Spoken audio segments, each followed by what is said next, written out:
what's going on, you guys? Nick here with Nick Strength and Power. I've got a couple of interesting stories for you guys today. The first story that I've got for you guys today, I want to do a little bit of a preview before we have this this Flex Pro Italy this weekend. There hasn't been much to talk about going into the show.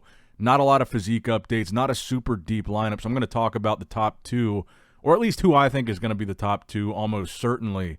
Andrea Presti and Rubiel Mosquera Neckzilla. Now, the big question here is which one of these two guys is going to get the Olympia qualification at this show. Like I said, it's kind of a weaker lineup, so one of these two guys I think will be winning. And now we have an HD video of Andrea Presti from this past weekend's China Pro, where he took second, and we also have an HD video of Rubiel Mosquera from this past weekend's Dubai Pro, where he took sixth. Now, despite how critical I was of Rubiel's conditioning in Dubai, I think it's a different story here. This lineup is nowhere near the level of the Dubai Pro. Rubiel taking sixth in Dubai, he still beat, I guess, almost 10 guys to get that sixth place spot. There was other guys in the lineup besides those main guys that we were talking about. Bonac, Beirut, Nathan, Antonio Burton, Mofuda. None of those guys will be here at the Flex Pro Italy. And I think you'll have an interesting battle between him and Andrea Presti. Andrea has won shows. He's been to the Olympia. His last Olympia was 2023, where he was 12th place. And I think this is basically going to come down to conditioning versus mass. Andrea Presti is known for good conditioning, but unlike a lot of the guys in the Dubai Pro lineup, Andrea's physique does have some weaknesses. I think he's lacking in the triceps. I think he's lacking in the lower body, especially compared to Rubiel Mosquera. And I don't think he's insanely strong from the back.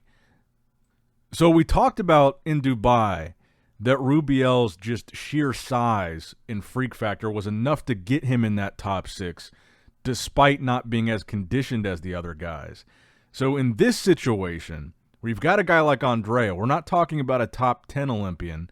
We're talking about a guy that's kind of been on the outside looking in but can win shows. Do I think Rubiel could beat an outside of the top 10 Olympian? Specifically for the sake of this video, I want to compare if Rubiel comes in this same condition. So what we're seeing in this Dubai video, if he comes in the same as this weekend, not anticipating a significantly better package, which I think would be even more dangerous. I think that version of Rubiel that we saw in Dubai, even though it didn't quite cut it in that lineup, I think that version of Rubiel beats this version of Andrea Presti that we saw at the China Pro. I definitely want to see better condition from Rubiel. I want to see him tighter. That's no secret. I've said it 1,000 times. But when I say that, I'm talking about that in the context of if he's going to be one of the best bodybuilders in the world, if he's going to go to the Olympia and actually do some damage, and by do some damage, I mean crack the top 10, that's the context where he needs better condition. I think it shows like this, where the lineup is weaker. You've got no disrespect to Andrea Presti, but he's not a heavy hitter like a Bonac or a Nathan or a Beirut. He's an Olympian, but I don't think he's quite the same caliber as those guys. He's got a few more weak points than they do. Like I said, his triceps, I think his lower body, and I really don't think he's that strong from the back. He shows a lot of detail, but I think he's lacking in the mid to lower lats, just some mass. So this may come as a surprise, but I think Rubiel's going to win this show. I think this is probably his best opportunity to get to the Olympia. Now, if he doesn't win this show, and he can't beat Andrea Presti, I think that's an even bigger step backwards than the sixth place at the Dubai show. Because at least in Dubai, you can make the argument he was going up against some veterans. He was going up against some top first call-out Olympians. The guys that he faced were the best in the world. He's still relatively new. It doesn't really shock me that he didn't beat those guys. Like I said, Andrea Presti, a little bit different. He's been to the Olympia, but he's only placed outside of the top 10. And that was his most recent Olympia. There's been other Olympias. I think there's been a handful, I think 2 or 3, where he actually placed dead last at the Olympia, but that still means he qualified and won a show to get there. But like even back in 2024, 2023, let's say 2024. 2024 is a good recent example. The Prague Pro, the one that Chris Bumstead competed in the open class in, he took 8th at that show. And right now, I think he is the biggest threat to Rubiel in this lineup as far as preventing him from getting the Olympia qualification. I think he, again, no disrespect, but he's kind of a mid-tier, a mid-card bodybuilder. He's not the best of the best. So if he beats Rubiel here, I think that's really not good for Rubiel. And frankly, if Rubiel is as good as everybody says he is, this should be a slam dunk for him, in my opinion.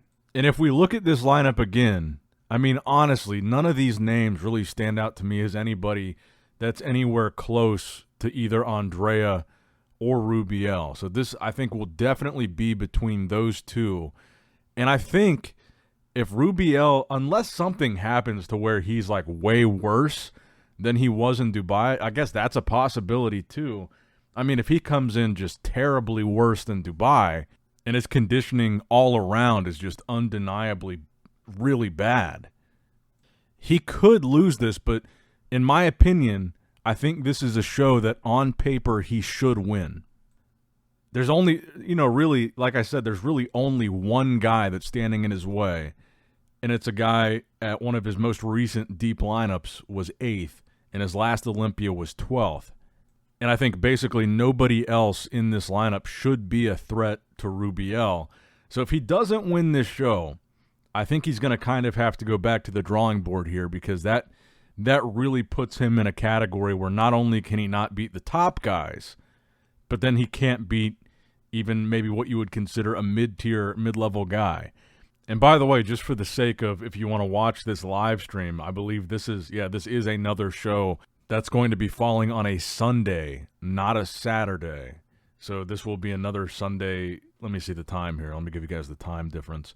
So it doesn't actually say the start time on their website for the pro show, but Italy is 6 hours ahead of the Eastern time zone. So, for example, if the prejudging started at, let's say it starts at 11 a.m. Italy time, it would be very early morning our time, like 5 a.m. So, in theory, this might be another show. I would assume if they're 6 hours ahead, this will probably be another show that's finished very early in the afternoon, if not the morning. If you live in America and you're watching this, it'll probably be a Sunday morning, early afternoon type of show, which I actually kind of prefer, because honestly, covering bodybuilding, when it's bodybuilding competition season, basically every single Saturday, I make sure I'm not doing anything all day, all night for like 6 months straight, because that's when all the bodybuilding shows usually are, Saturday morning, Saturday night. So the Sunday shows are kind of nice, because generally I don't really get to do anything on Saturday nights except for watch bodybuilding. But then last weekend, my grandpa's 88th birthday was on that Sunday of the Dubai Pro, and I almost missed it because I was watching the Dubai show. So I guess it is kind of, I really do love this shit.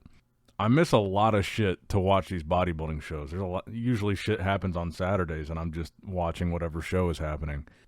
And without rambling too much, that's kind of why I think, that's kind of why I firmly believe that these shows should be shorter, and not every show needs to have every division, because some of these shows, man, it's like, it's literally all day. You don't know exactly when the men are going to come on for open. You don't know exactly when classic is going to be, and it's like not, if you're watching the whole show, it's like 9 hours of your day every show that you watch between prejudging and finals. And it's just, I feel like it's too much.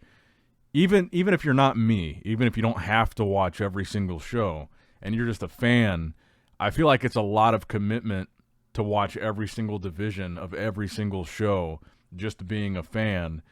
Just the time commitment alone, it's like 9 hours every Saturday, which is why most mainstream sports are mainstream, and this is why bodybuilding, I think, struggles with it. And I'm rambling too much now, but I think that 3 hours or less once a week is kind of the sweet spot. And I feel like those 9 hour plus shows with bodybuilding are kind of one of the challenges that they got to overcome to get more regular weekly viewership. Because like Dubai, for example, I got up at 8 a.m., started watching it at like 8 a.m. on that Sunday, and I was still watching it at like 3 p.m. But anyway, I think I'll wrap it up there. So let me know what you guys think in the comments below. Do you think Neckzilla can win this weekend's Flex Pro Italy and get his Olympia qualification? And if so, how do you think he'll do at the Olympia? Do you think he can crack the top 10? Let me know in the comments below. Make sure you like the video, subscribe to the channel, click that bell notification icon if you have not already. And as always, love you guys, appreciate you guys. Nick Strength and Power signing out. All right, guys, don't forget to click that like button and subscribe to this channel if you enjoy the content. Also, check out my Instagram at Nick Strength Power, my Facebook page, which is simply Nick Strength and Power, my secondary YouTube channel, Nick Strength and Vlogs, for vlogs and bonus content that you will not see on this channel. And consider subscribing to my third YouTube channel, Nick Strength and Pokemon, which is all things Pokemon and trading card games, completely unrelated to this channel. So if you're into that, give that one a look. And all links to merchandise and social media will be in the description box below. If you guys want a Nick Strength and Power t-shirt, that will be in the Shopify link below. Have a great day.